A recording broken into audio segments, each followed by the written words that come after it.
SSC 25 নারা উত্তেজিত 27। কি অবস্থা তোমাদের, কেমন আছো? তোমাদের 13 মে কিন্তু তোমাদের পরীক্ষার শেষ হয়েছে, এসএসসি পরীক্ষা।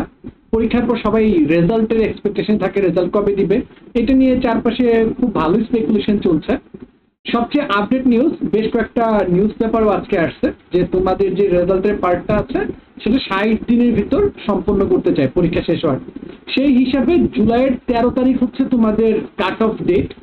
বাট বোর্ড অফিসিয়াল যারা আছে তারা বলছে যে কথাটা সেটা হচ্ছে এবছর খাতা দেখার গতি কিছুটা কম।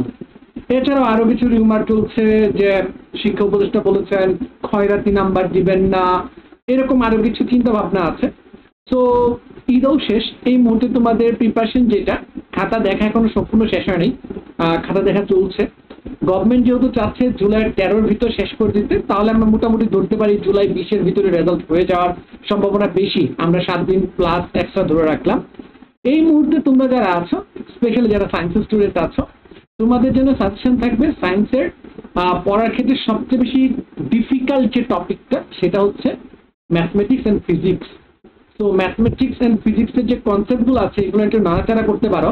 তোমাদের ম্যাথের বেসিক বিল্ডার বা এইচএসসি স্টার্টার নামে আমার একটা প্লেলিস্ট আছে, আমি আই বাটনেও দিয়ে দিচ্ছি এবং কমেন্টেও দিয়ে দিব, সেখান থেকে তোমরা শুরু করে দিতে পারো। নোটগুলো সাবমিট করে দাও আমার group Sajan sir exclusive batch program গ্রুপে।